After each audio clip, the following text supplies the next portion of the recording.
One Sabbath, when Jesus went to eat in the house of a prominent Pharisee, he was being carefully watched. There in front of him was a man suffering from dropsy. Jesus asked the Pharisees and experts in the law, "Is it lawful to heal on the Sabbath or not?" But they remained silent. So taking hold of the man, he healed him and sent him away. Then he asked them, "If one of you has a son or an ox that falls into a well on the Sabbath day, will you not immediately pull him out?" And they had nothing to say. When he noticed how the guests picked the places of honor at the table, he told them this parable. When someone invites you to a wedding feast, do not take the place of honor, for a person more distinguished than you may have been invited. If so, the host who invited both of you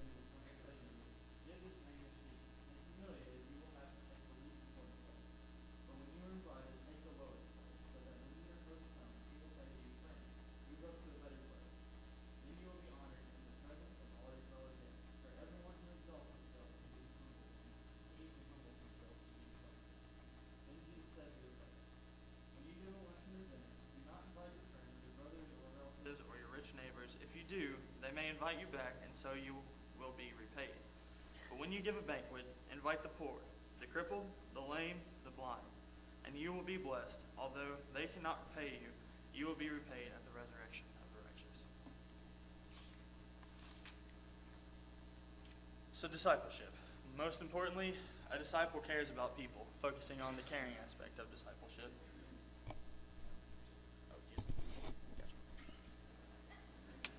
All right, so discipleship and caring in discipleship, being a disciple that cares about others.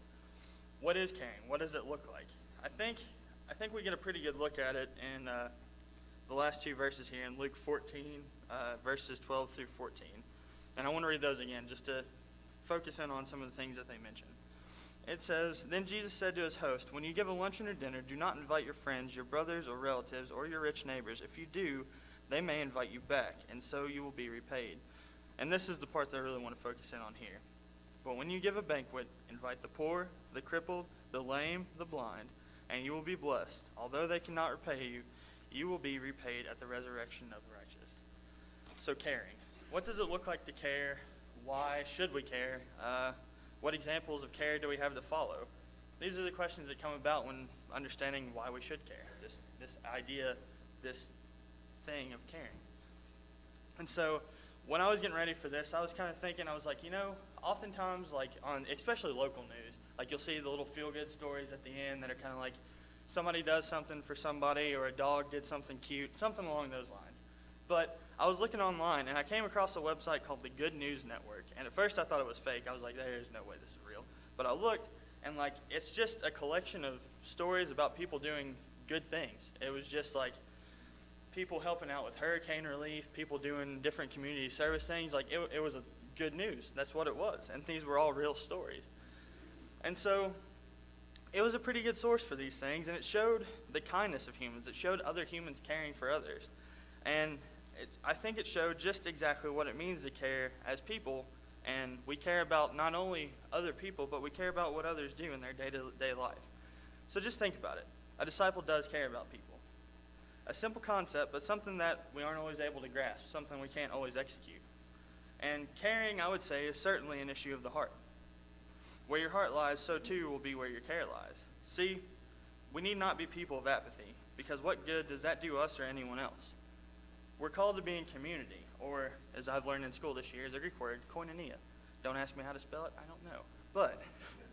But koinonia means fellowship, association, community, and communion, and joint participation. It's being together. It's not separate. It's not this idea of, yeah, we're a community when we come together on Sundays, but after that we're just split off.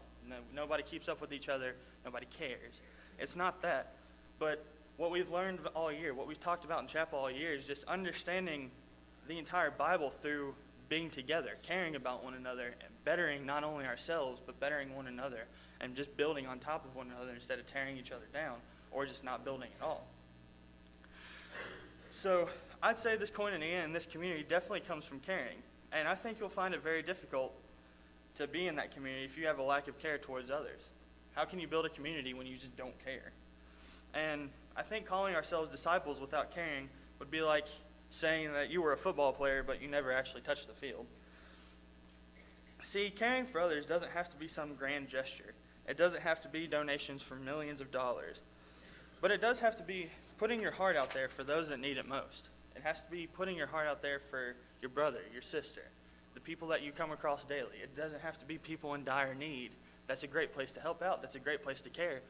But there are people, I guarantee you, in this room that also need to know that you care about them. We all do. It's a good reminder to know that people care about you, that you have people praying for you, that you have people that are going to be there to back you up at the times where you can't hold yourself up. And so today, I just want to take a look about caring, just the examples that we have, what to do with it, and especially caring in situations where maybe it's not so easy to care, or maybe we don't see our care making that big of a difference. So before we get into that, before we go any further, if you all would bow your heads with me and pray. Dear Lord, I want to thank you for today. I want to thank you for letting each and every one of us come here together, worship you, and focus on you. There's so many things that we have going on throughout our week. There are so many things we can be distracted by. There are so many things that just get in our way of caring about others, but more importantly, caring about you. And you care for us first. And let us just reflect that. And let everything we talk about today, let everything we discuss, just let that resonate throughout the week, throughout the rest of our lives. Let us care for others, and let us just show the love that you give us to others, because you love us, so we love others. I pray these words be yours and not mine, and I pray that you guide me. Amen. So the first thing I want to talk about, we have a pretty good example about caring, and that would come from Christ. I would definitely say we need to care as Christ does. We have an example of that. And caring is defined by the Oxford English Dictionary as displaying kindness and concern for others. And so what a way to think about others. You see someone, you display kindness and concern. It shows that you care. It shows that you're interested. When you go up to the person who's not looking like they're having a bad day, maybe they don't want to talk about it right then, but at least you approach them. At least you put in the time to go to them. See, you care for their well-being.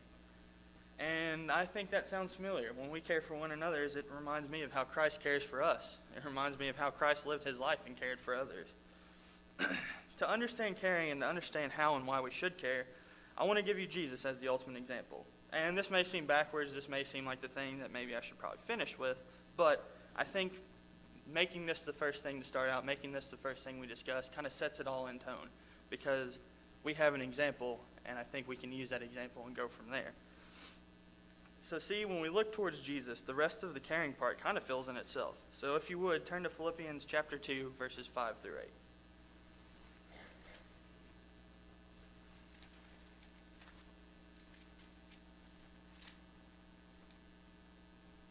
And that is Philippians 2, verse 5 through 8. It says, "Your attitude should be the same as that of Christ Jesus, who being in very nature God, did not consider equality with God something to be grasped, but made himself nothing, taking the very nature of a servant, being made in human likeness, and being found in appearance as a man, he humbled himself and became obedient to death, even death on a cross." Jesus truly gave it all. We can't argue that. And I hope that we can all understand that in the scope of our own lives. See, when we set Christ in as an example for us, we have no right to say that we have no clear guidance of what caring looks like. We have no excuse to say, well, I don't know how to care for people. No one's ever taught me how. We have a pretty good example right here. We have Jesus' life laid out about how he cared for others, how he still cares for us today, and how God the Father cares about us. See, when we call ourselves disciples, we're saying that we're disciples of the Lord. And if we are his disciples, shouldn't we be following him in his example? That's what a disciple is, isn't it? You're following somebody so closely. It reminds me of the word like prodigy.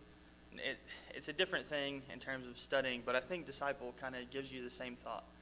We study Jesus. We follow everything that he tells us. So what makes the way that he cares any different? We should learn from that. We should take his example and move from there. Just all the miracles that he did, everything that he did. And see, I think far too often we forget what being a disciple truly means. And I mean myself included. There are plenty of times where I feel terrible because I've been so apathetic. See, and that can be avoided. Just the apathy, the feeling bad about not caring. That can be avoided. And when we start to break ourselves of this worldly, cold mindset and start to care for others, we see the example that Christ has set for us, and we start to follow him and show that to others. Because people are going to tell you that this world is cold.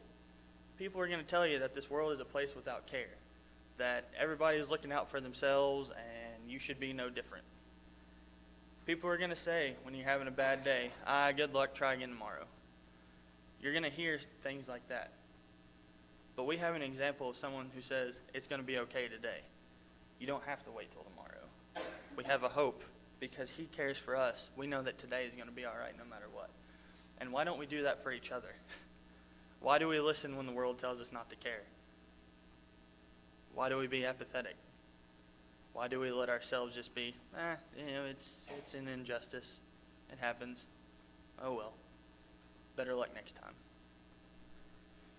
And that kind of moves us on to the next point that I want to make, and that's making a difference in a dark spot and caring for inequality. So think about the injustice in the world. Think about all the injustices that you've ever seen. The ones that maybe you've been a part of, the ones that you've seen just in your own life from day to day. There's things such as homelessness. There's modern day slavery. There's just plain inequality, etc. There are hundreds of different places where we can find where the world's not caring. But anywhere you look, you're capable of seeing an injustice, which begs the question of what we are to do about it. Why should we care? How does this affect me? Quite honestly, if you don't want to care about it, you don't have to. You can spend your whole life being apathetic and never making any change in the world. The world tells you that's okay. We're told that there are going to be other people that can take care of it. I don't have to worry about it because somebody else is going to step in. Somebody else is going to do something. There was a song a few years ago, and I think it was by Matthew West, and it's called Do Something. And pretty much the whole message of the song is far too often we say, we see this wrong, we see this injustice. God, why don't you do something about it? But we don't do anything about it ourselves. And I think this is completely different from what a disciple should be. A disciple will care. See, as disciples, we're supposed to see the injustice in the world and do something about it. If you would, turn to Micah chapter 6, verse 8.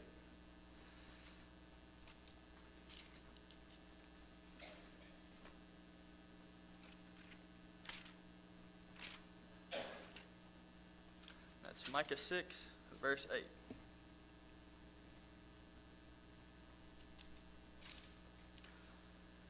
And it says, He has showed you, O man, what is good, and what does the Lord require of you? To act justly, and to love mercy, and to walk humbly with your God. If we don't make change in the world, who will? If we're not the ones that see this injustice and see this inequality and don't do anything about it, who's going to? Who's going to step in? The answer is nobody. If we don't, no one will. See, not only do we have an example that we're being led by, but we have to lead by example. We have so much. Even in the times where we don't feel like we do. Even in the times where we feel like we're beaten down, we have nothing to give, we can't be a good disciple, we can't devote ourselves, we can. You can devote yourself. I can devote myself when I'm not feeling 100%. And we see injustice in the world, and oftentimes, like that song reminds us, we pray that something be done about it, yet we don't allow ourselves to be used as instruments or even assist those that are trying to be instruments. We take a step back, and we're like, I've done enough. Check. Knock that off my list. And that's not what we're supposed to do. That's not what we're told to do. That's not how we should feel about others. See, people aren't just I don't think we should see people as a checklist. I don't think we should see life as a checklist. We shouldn't just go day to day saying, yep, I'm going to devote my time I'm going to cut the grass, do the dishes, make sure this person's okay, go visit this person. I'm going to send a text to this person making sure they're all right. I'm going to take out the trash. It's not a to-do list. Life isn't a to-do list. But I challenge you to care about the things that you're in. Not only care about people, but care about the work that you do. If we take the time to put 100% of ourselves into the things that we do, we'll see something come out of it. It may not always be instant, and I'll get into that in just a minute. But things can change. The world won't always stay a dark place for everyone. if we start caring, if we do make a difference. See, oftentimes when we don't allow ourselves to be used as instruments, and we don't assist those that are being instruments, we don't always take the time to understand the other side, because sometimes we get so set in our ways, we pass judgment before we give compassion. We don't allow ourselves to be as compassionate as we should be. And sometimes all we concern ourselves is making people exactly like us instead of making other disciples. Telling someone to care about someone else when we ourselves are holding anger and malice in our hearts isn't a solution to the world's problems. If we have an area where we don't understand what's going on, we don't understand why things are this way, we don't understand, well, how in the world could anybody be like that? When we tell ourselves that we're better than somebody else, that's not caring. And no, we're not always going to agree on everything with everybody. We're just not. That's how it is. There's going to be differences. There's going to be differences of opinion. There's going to be differences of thought. But that doesn't mean we don't have to care for those people. I think that's how we do make the change in the world. Matter of fact, I know that's how we make the change. It's not through anything we can do ourselves, but it's through showing that care. It's through letting people know that we care enough that we're going to share this word with them. And they may not always agree with us. They may not always agree what it says. They might not always agree with what we believe in. And it may take time. It may take your entire life to reach out to somebody. But if it takes your entire life, then it was well worth it. See, when we take the time to understand justice, that's when we can begin to make a difference on the issue. But that comes with a caution. Don't think you're going to change the world in a day. That leaves you with the mindset of, I got to get it done, I got to get it done. If I don't, I can never do it. If I don't change the world in a day, it'll never change. And while that's noble, that is a very noble thing to do, I think we can't let ourselves get in that mindset. We have to understand that part of being in this broken world is that there will be injustice. There will be things that we see that we don't like. And while we do have to understand that there will be things that we don't like and there will be things that we don't accept, part of caring is doing something about it, knowing that we may not change the world in a day. Just because it may take time, just because it may take effort, just because it may take resources, doesn't mean we should give up on it. We're not told life is going to be easy. But it doesn't have to be extremely hard either. Understand, caring comes when you know that you may not change the world as a whole, but we have the chance to change one person's world at a time. And I want us to turn to Proverbs 31, verses 8 and 9.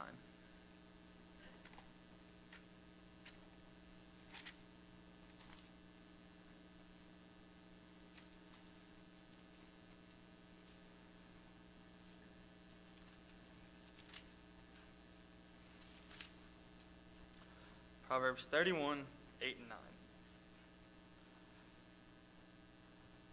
Speak up for those who cannot speak for themselves, for the rights of all who are destitute. Speak up and judge fairly. Defend the rights of the poor and the needy. Pretty good words to live by, right? We have an opportunity to be the voice of those who have been robbed of theirs. Don't you think that as a disciple that's what we should be doing? Is caring? Speaking up for those that can't speak for themselves? Defending those that can't defend themselves? When we see this injustice, speak up. Don't sit back and say, well, part of day-to-day life. That's how it's going to be. Don't accept it. Don't be happy with it. Don't let yourself fall into this mindset that it's just a part of the world, that's how the world works, and that's just going to be the rest of our lives. Speak out. That's the change we can be in the world. It doesn't always have to be a lot. You don't have to make it a chore. But I encourage us all. I encourage every one of us here today to make it a part of our life, to make caring a part of our day-to-day life. making caring a part of your attitude every day and looking at those that the world turns their back on is what we should do. It's where we should be. We're all equal. We all have areas where we struggle. But I think being a disciple means that we care for those in their struggle because God cares for us in our struggle. We're not left alone, so why should we leave anybody else alone?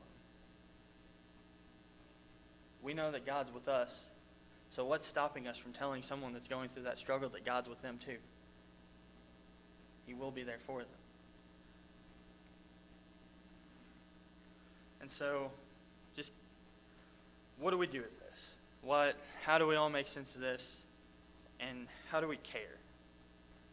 That's the last thing I want to focus on, is just care. How do we make it all come together? How do we make it practical? And I think how we do that is dedicating ourselves to caring. I think we need to make our lives less about us and more about Christ and his creation, because we're all a part of it, aren't we?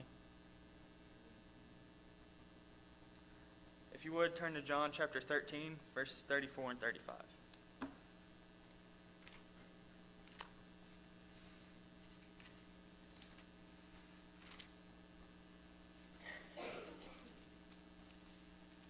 It's John 13, verses 34 and 35.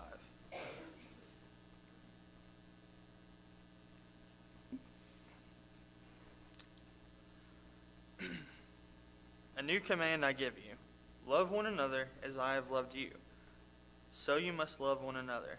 By this, all men will know that you are my disciples if you love one another. Pretty straightforward, don't you think? It says, by this, all men will know that you are my disciples if you love one another. Love is in many, many different ways. Love can be shown more than just some of the ways that we think. Sometimes tough love is the best love that we can give. Sometimes we have to be compassionate because that's what the situation requires. Love varies, and we need to remember that. We have to approach every situation where we know that there needs to be care, that somewhere there's a problem because that care has been missing. We have to approach it with this attitude of, okay, what type of love do I show here? There are many different ways, there are many different things, and there are many different aspects to do that in. And it's difficult. It's difficult to understand. It's hard. Sometimes it takes time to walk up to a problem and say, all right, this is what I need to do. If it was like that, life would be a whole lot easier, wouldn't it? But it's not. But that's okay. Because if we take the time, if we devote ourselves, if we stay in God's Word, if we allow ourselves to be open to the love that God gives us and also reflect that, then I think those problems start to become less and less of a problem. It isn't hard. Caring doesn't have to be like pulling teeth. It doesn't have to be the hardest thing that you ever do in your life. However, I fully believe that it is ingrained in all of us to care. Even the hardest people that you know care for someone. I guarantee it. We all have it in us to care for others. Take that emotion, take that drive, take that feeling that you get in your stomach when you know that something's not right, and you know that someone's being mistreated, or you know that there's an inequality in the world, and let that drive you. Let that be your motivation. Don't let your motivation be, oh, well, I have to. That feeling that you get, I know we all get it. We've all seen something where we're like, that's not right. That just is not right. Take that and use that. Make that your change. Make that the thing that you're going to go after. And even if you don't completely change it, you can still make an impact where you're at. See, I want people to see that we are disciples of Christ by our conduct. Not for fame, not for glory, but for the advancement of the kingdom. People don't need to know who we are. We can do good and never have to be acknowledged for it. There will be times where we are acknowledged for the good that we do, and that's fine. That's good. But when we are, make sure we give glory to God. And make it known that we care because He first cares. So today, I want us to leave here with love in our hearts for our fellow brothers and sisters and meet them where they're at instead of expecting them to come to us. Because part of caring means we go to those that don't know where to go. They're not always going to know to come to us. There are going to be people that don't want to come to church. There are going to be people that don't want to talk to, Kirk. Or there are going to be people that they have a problem with the way things are. But caring is knowing that each and every one of us in this room are equipped with the ability to go out and meet people where they're at. Whether it's some sort of ministry to the homeless. Whether it's some sort of working at somewhere like a clothing bank. Something like that. Missions. There are hundreds of different ways that we can care for others without having to bring them here. And it's good to bring them here. And it's good to dwell in God's Word together, and it's good to study that with them. But for those that aren't ready for that yet, we can show it in our conduct too. The church extends far beyond these walls. The church doesn't stop even here in Maysville, Kentucky. It goes far beyond here. And so I think we should just remember that we not only should care for where we're at, and we should care for those that are outside of here, but know that we care for others because God cares about us. Let that be the thing that resonates in your heart. Let that be the thing that makes you feel good about caring. Not because you have to, not because you feel an obligation, not because you think it's something on a checklist, but rather we care because we're cared for. We're so often blessed with so much, and we just see that. We don't think about what we can do with it. And I thought this morning it was pretty interesting. I came in to put the PowerPoint slides together, just put the slides up on the screen, and the first thing I hear Mr. England talk about with his Sunday school is talking about sharing faith, hope, and love. That is the first thing that I heard when I walked in these doors this morning. I don't think that's strictly coincidence.